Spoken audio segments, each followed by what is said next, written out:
My brothers and sisters, there are moments in life when everything seems to be falling apart. You try your best, you pray, you strive, but the doors just won't open. You feel delayed, you feel forgotten. But I want to remind you of something beautiful today. Allah never forgets you. Allah never abandons His servant. You may not understand it right now, but Allah's plan is always better than your plan. He sees what you cannot see. He knows what your heart doesn't even know it needs.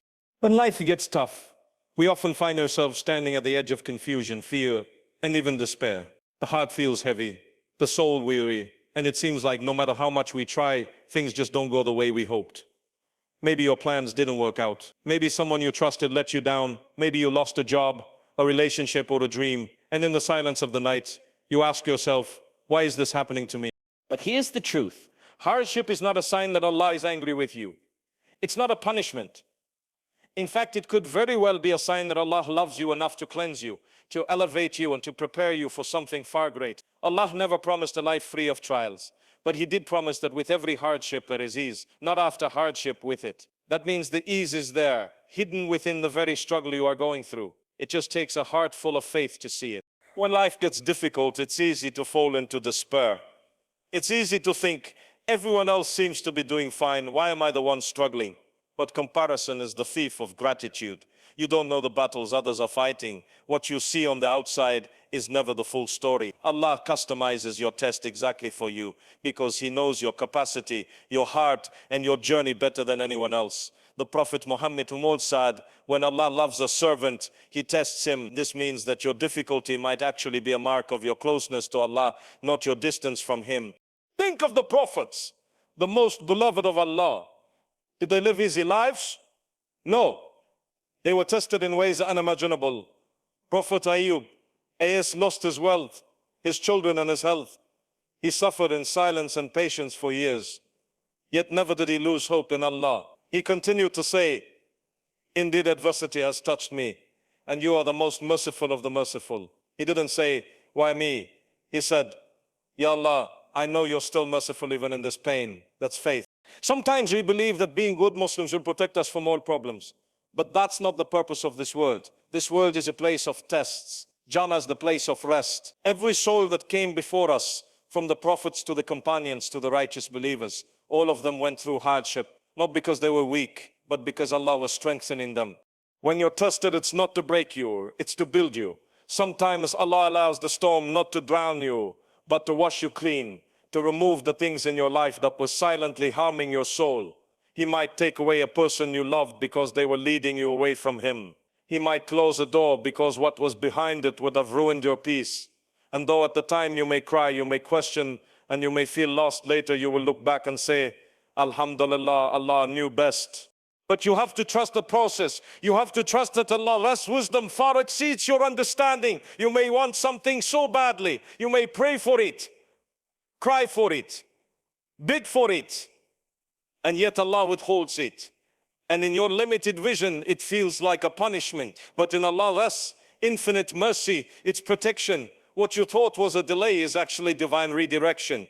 What you thought was rejection is actually redirection to something far better for you. There are moments when you feel alone, when no one understands your pain, when you want to talk to someone, but you don't even know where to begin. In those moments, turn to the one who already knows. Raise your hands in the quiet of the night and speak to Allah. Tell Him everything. Cry if you have to. There is no shame in crying to the one who created your tears. He knows every heartbreak, every fear, every burden you carry, and not a single tear goes unnoticed by Him. You don't need eloquent words. You don't need a perfect dua. You just need sincerity. Even if all you say is, Ya Allah, help me, He hears you. He listens. The Prophet ﷺ told us that our Lord descends to the lowest heaven in the last third of the night and says, who is calling upon me so that I may answer him? Who is asking of me so that I may give him? Who is seeking my forgiveness so that I may forgive him? How merciful is Allah. He waits for us, He invites us, and He responds when no one else does. When life gets tough, remember that you are not alone. The one who created you, who sustains you, who watches over you, He is always with you. He says in the Qur'an, indeed, I am near. He didn't say, I will be near when things are easy. He said, I am near right now, in your pain, in your confusion, in your waiting. Allah is near. And as difficult as life can get, never stop making dua, even if you don't see the answer right away. Dua is not just a request. It is an act of worship. It is a reminder that no matter how bad things get, you still turn to Allah. It is a rope that connects you to the heavens. Sometimes your dua changes your destiny. Sometimes it changes you, but it is never wasted. So if you're going through hardship right now, I want you to know it's okay to feel weak. It's okay to cry, but never let your pain make you forget your purpose. Never let the test make you forget the one who is testing you. Hold on, keep praying, keep trusting, because Allah's plan for you is not finished. And what's ahead may be better than anything you've left behind. Maybe today is hard, but remember, even the darkest night will end and the sun will rise. Allah will open a door you didn't even know existed. Just have faith, keep walking, keep believing, because the one who brought you to it will surely bring you through it.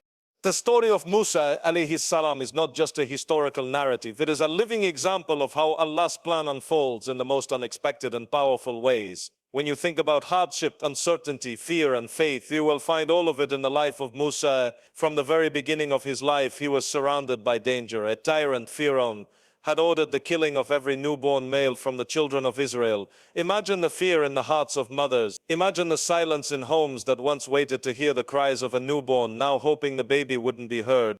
And yet, it is in this atmosphere of terror that Musa was born. His mother was no ordinary woman. Allah inspired her heart, not with fear, but with faith. He told her, place him in the basket and cast him into the river. Don't be afraid and don't grieve. We will return him to you and make him one of the messengers. Think about that command for a moment. To place your newborn baby in a basket and let him drift into the Nile. From a worldly perspective, that sounds like giving up. That sounds like a death sentence. But with Allah, what looks like loss is sometimes the beginning of a miracle. The Nile carried baby Musa, not to danger, but to the very palace of Pharaoh himself, the man who wanted him dead. Subhanallah. Who can write such a story except Allah? The baby was picked up by the family of Pharaoh, and instead of killing him, they decided to keep him and raise him as their own. Pharaoh's wife, Asiya, a woman of immense iman, fell in love with the child instantly and pleaded for his life. So the same tyrant who ordered the killing of all Hebrew boys ended up feeding, clothing, and protecting the very boy who would later grow up to challenge his oppression and deliver the children of Israel. This is the beauty of Allah's plan. When we say Allah is the best of planners, we must mean it in our hearts. Musa's journey was not a straight road to success. He grew up as a prince in the house of Pharaoh, but his heart remained tied to his people. He witnessed injustice. He felt the pain of the oppressed. And one day, in defending a man from Banu Israel, he accidentally killed an Egyptian.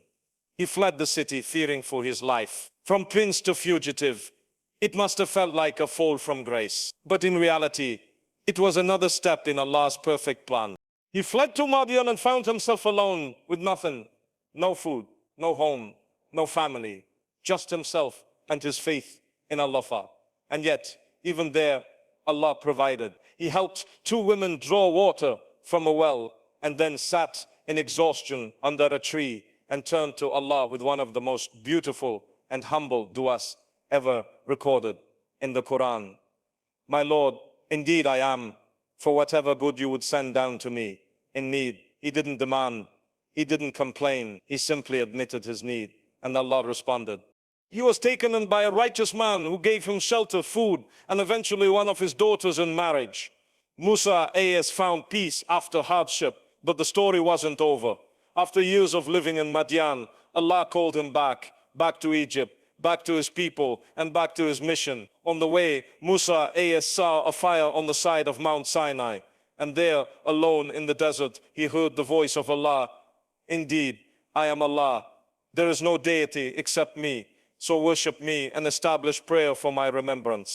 Imagine the weight of that moment. He had left Egypt as a fugitive, and now he was returning as a prophet. Allah gave him miracles, his staff that turned into a snake, and his hand that shone brightly. But even then Musa AS was afraid. He said, "My Lord, expand for me my chest, ease my task for me, and untie the knot from my tongue so that they may understand my speech." This was a prophet asking for calm, for clarity, for courage. Even he, chosen by Allah, needed strength. That should give us comfort. Even the best of us needed help. He returned to Fadiron, not as a prince, but as a messenger of Allah. He stood firm, spoke truth to power, and demanded justice for his people. Firaun rejected him. The magicians challenged him. But when they saw the truth in Musa's miracles, they fell in sujud. They believed instantly, even though Firaun threatened to kill them. Their hearts had been opened by Allah. Eventually, Musa led his people out of Egypt. And again, he faced another trial, standing in front of the Red Sea with Firaun's army behind him. The people panicked. They said, "We're going to be overtaken." But Musa, as with unwavering faith, said, "No, indeed my Lord is with me. He will guide me." That is the heart of a believer, to see hope when all doors are closing, to trust Allah when the sea is in front and the enemy is behind. And just as he said, Allah parted the sea, saved Musa and his people, and drowned Pharaoh and his army. From the river to the sea, Musa's life is a story of trust. At every point where things seemed impossible, Allah opened a way.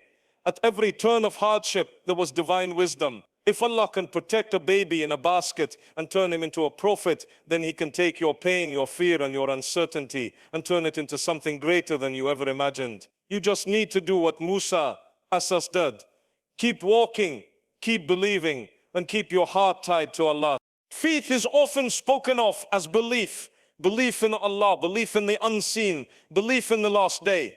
And yes, that's the foundation. But belief alone is not the entirety of faith. Real faith, the kind that brings peace to the heart and strength to the soul, is something deeper. It is trust. It is the ability to let go of your own expectations, your own fears, and your own timelines, and to surrender to the plan of Allah with complete confidence that whatever He chooses for you is best, even when it doesn't make sense. It's easy to say, "I believe in Allah." But true faith is tested not when things are going your way, but when they're falling apart. When you don't get the job you were qualified for, when the person you were ready to marry walks away, when you've been making dua for something year after year and it still hasn't come, that's when the heart is questioned. Do you really trust Allah? Do you trust that His delay is not denial? Do you trust that what was taken from you was never meant to stay? Do you trust that what didn't happen was actually a mercy? Faith isn't the switch that flips when life is smooth. It's what you cling to when everything else slips out of your hands. It's waking up every day with disappointment in your chest and still saying, "Alhamdulillah." It's crying in sujood but never giving up on the prayer. It's standing at the edge of the unknown and stepping forward anyway, because you know that Allah walks with those who trust Him. When you read the stories of the prophets, you don't just read about men who believed. You read about men who trusted.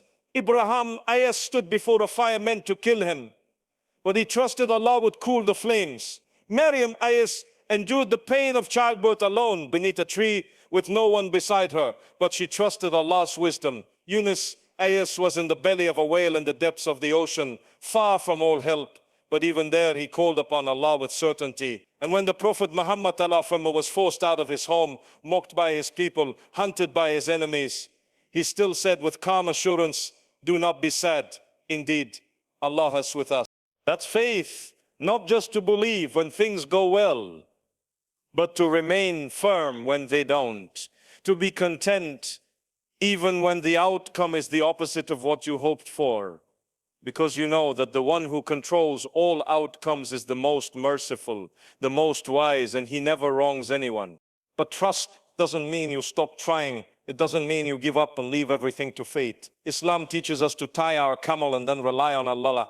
You must do your part. You must make the effort, plan, struggle, take action. But once you've done all you can, then you let go of the worry and you say, "Ya Allah, I've done my best. Now I leave the result in your hands." That moment of surrender is powerful. It frees you from anxiety. It lifts the burden of control off your shoulders. It brings serenity into your soul because you realize you were never in control to begin with. This kind of trust doesn't come overnight. It takes work. It takes patience. It takes dua. It takes remembering that Allah has never let you down before, and He won't start now. Look back at your life. There were moments you thought you wouldn't survive, but here you are. There were doors that closed, but better ones opened. There were times you felt lost, but eventually Allah guided you. So why doubt him now? Sometimes we struggle with trust because we confuse comfort with goodness. We think that if something is hard, it can't be good. But hardship isn't always a curse. It's often a cure. Allah tests us not to break us, but to build us, not to punish, but to purify. And through that process, He brings us closer to Him. He removes the distractions, the dependencies, the false hopes, until we are left with nothing but Him. And that's when we realize He is enough. He has always been enough. When you trust Allah, you stop chasing what is not yours. You stop begging for doors that refuse to open. You stop trying to control every outcome. Instead, you begin to live with grace. You begin to understand that what's meant for you will find its way to you, no matter how far it seems. And what is not written for you will slip away, even if it's inches from your fingertips. That doesn't mean you won't feel disappointment, you will. That doesn't mean you won't cry, you will. But you will carry your sadness differently. You will carry it with hope, not despair, with patience, not panic. Because even when your heart is breaking, your soul knows that Allah is healing you in ways you don't yet see. Faith with trust also changes how you respond to the world. You stop resenting others for their blessings. You stop being bitter about delays in your own life. You stop comparing your journey to someone else's. Because you understand their path is not yours, their timing is not yours, and their success does not diminish your own. What Allah has written for you is for you, and no one can take it away. The heart that trusts Allah is not empty, it is full of calm, full of strength, full of quiet assurance that no matter what the storm looks like on the outside, the captain of your ship knows exactly where he's taking you. And even when you don't see the destination, even when the sky is dark and the waves are high, you keep rowing because you trust the one who commands the winds. Real faith transforms your life. It turns your prayers from wishful thinking into powerful conversations. It turns your setbacks into stepping stones. It turns your wounds into wisdom. And even in your loneliness, it reminds you, you are never truly alone. So never underestimate the power of trust in Allah. It is not weakness to surrender to Him, it is strength.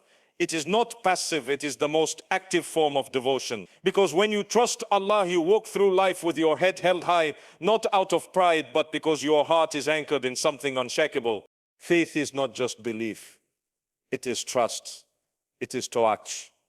It is knowing that no matter what happens, if you have Allah, you have everything you need. And what's written for you will reach you, even if it travels across the seas, through the deserts, or through a storm, because the one who wrote your story never makes mistakes. Dua is one of the most beautiful and personal acts of worship. It's a conversation between you and your Creator, a bridge between the heart and the heavens. And yet sometimes when you keep making dua and don't see anything changing, it can be hard. You might start to wonder, is Allah listening to me? Have my prayers been ignored? Have I done something wrong? But the truth is, dua is never wasted. Not a single word, not a single tear, not a single whisper to Allah goes unheard or unanswered, even if you don't see the results right away. The beauty of dua is that it's not just about getting what you want. It's about demonstrating your dependence on Allah. It's about recognizing that you are the servant and He is the master. It's the ultimate act of submission, raising your hands and saying, Ya Allah, I can't do this without you. That sincerity, that humility is beloved to Allah. The Prophet Muhammad said, dua is the essence of worship. Why? Because it is a sign that your heart is alive and connected to the one who controls all things. You make dua with full hope and nothing seems to happen.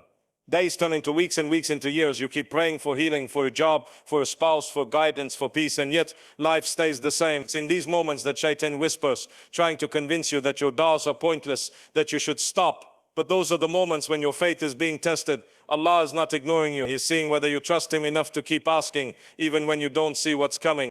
There is wisdom in the delay. You see, when you ask Allah for something, He gives you one of three responses. Either He gives you exactly what you asked for, or He gives you something better, or He protects you from a harm you never saw coming. Sometimes He delays the response because the time isn't right. You may think you're ready, but Allah knows your heart better than you do. What you asked for might need more preparation. Your soul might need to grow. Your perspective might need to shift. The delay is not a punishment, it is mercy. It is love disguised as patience. Look at the story of Prophet Zakaria. Oh yes, he made dua for a child for years. He was old. His wife was barren. From the outside it looked impossible. But he kept making dua, not once, not twice, but persistently, sincerely for a lifetime. And eventually Allah gave him Yahya, as a child full of wisdom and piety. The Quran says, never has your Lord turned you away. That's a reminder for all of us. The silence you feel is not rejection. It is preparation. It is a part of the divine plan. When you make dua, your heart is softened. Your soul is polished. You start to feel closer to Allah. Even if you don't receive what you asked for, you receive the strength to keep going. You receive the peace that comes from knowing Allah is listening, and you gain something even greater, a relationship with Him. The people who truly understand dua don't stop making it just because they didn't get the result. They keep making it because they know that every time they call on Allah, they are heard, they are remembered, and they are loved. We're too focused on the outcome and we miss the transformation happening within us. That dua you've been making in the quiet of the night, it may be changing your destiny. It may be the very thing shielding you from pain. You don't always see what dua is doing, but know this. It is always doing something. Every time you whisper Allah's name, every time you raise your hands, every time you cry out for help, you are building your hereafter. You are planting seeds that will blossom in ways you may not see in this life, but will shine brightly in the next. The Prophet told us that the dua can actually change, can order. That's how powerful it is. It's not a small thing. It's not a last resort. It is your strongest weapon. When you feel like you're out of options, when the doors are closed, when the people you relied on have turned away, dua is what remains. And sometimes Allah brings you to that state just so you'll turn to Him, just so your heart becomes attached to Him again. Because there is no moment more beloved to Allah than when His servant calls on Him with full hope, full trust, and full sincerity. Don't give up. Keep making dua, even if you're making the same one over and over. Even if you feel like nothing is changing. The Prophet ﷺ said that Allah is shy to turn away the hands of a servant who raises them to Him. Can you imagine that? The Lord of the worlds is shy to leave you empty-handed. He may not give you what you asked for, but He will never leave you with nothing. He will give you better, or He will give you peace, or He will give you Himself. Then what could be better than that? Dua is a form of hope. It's what keeps the believer going. It's what fuels the journey.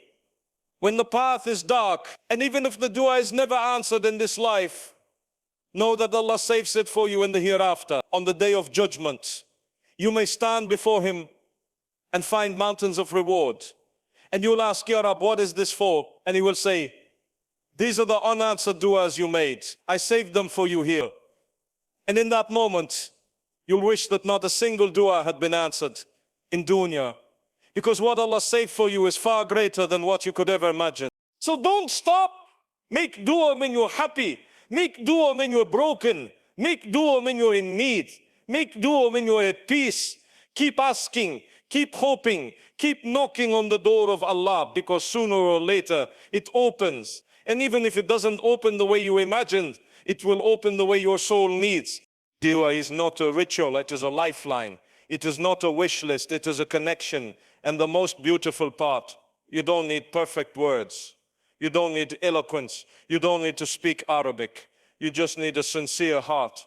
Because Allah looks at the heart before He looks at the tongue. He hears your silence. He sees your tears.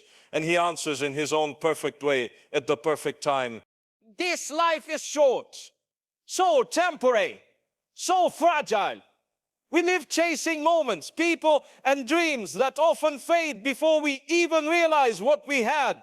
And in all of it, through the smiles, the pain, the struggles, and the victories, there comes a time when we have to pause and ask, what truly matters? What are we really doing here? Where are we going? What are we leaving behind? We get caught in this world so easily.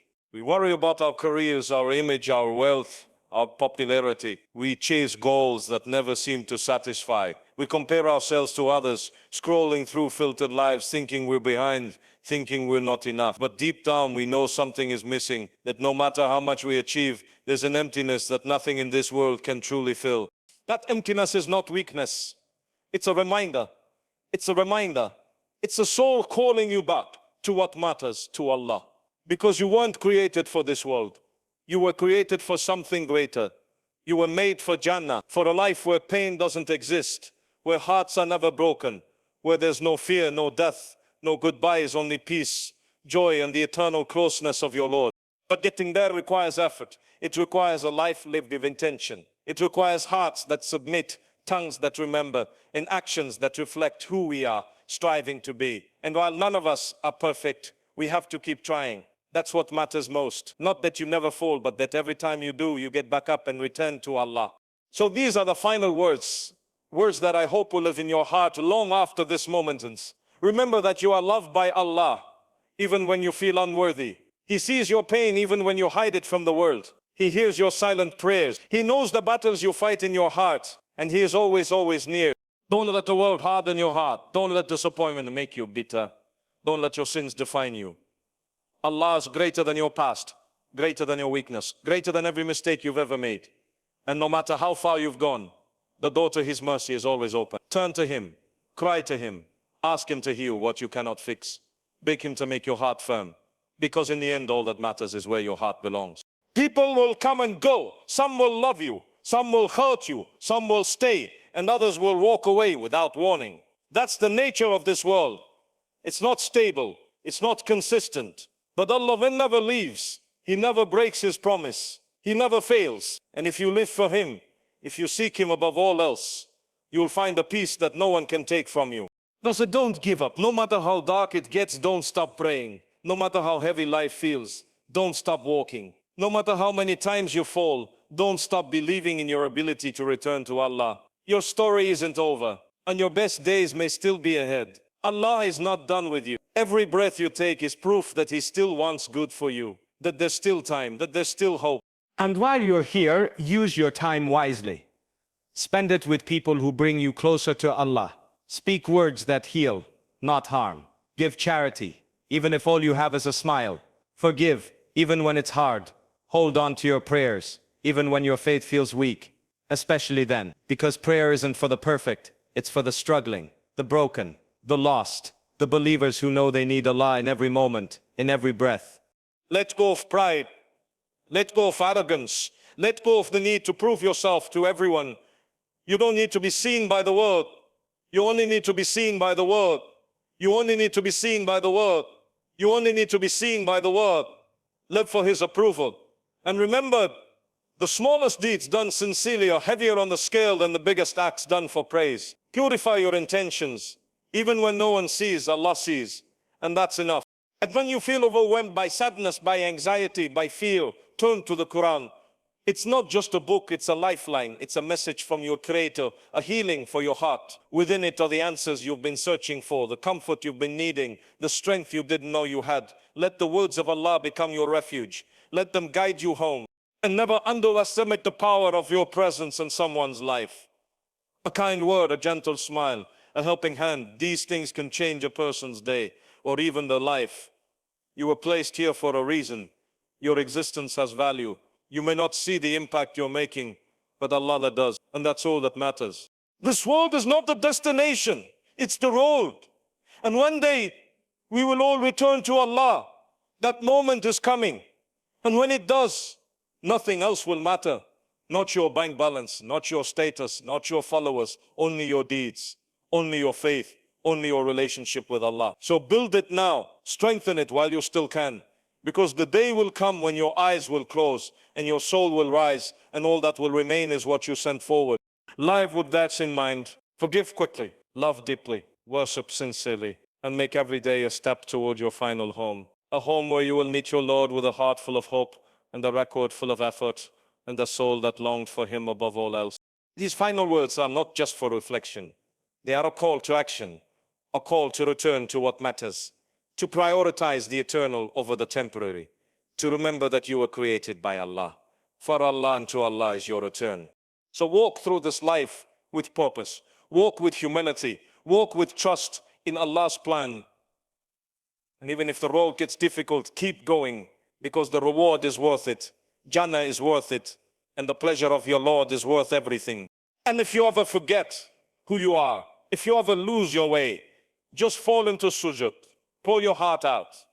And let that be your reset. Let that be your reminder. That no matter what happens in this life, you are never alone. Allah is with you. Always. These are the final words. But in reality, they are the beginning of a life lived with meaning, with sincerity, with love for Allah. May they echo in your heart every time you're tested. May they remind you of who you are and who you belong to. And may Allah grant us all a beautiful ending and a reunion in a place where final words are replaced by eternal peace.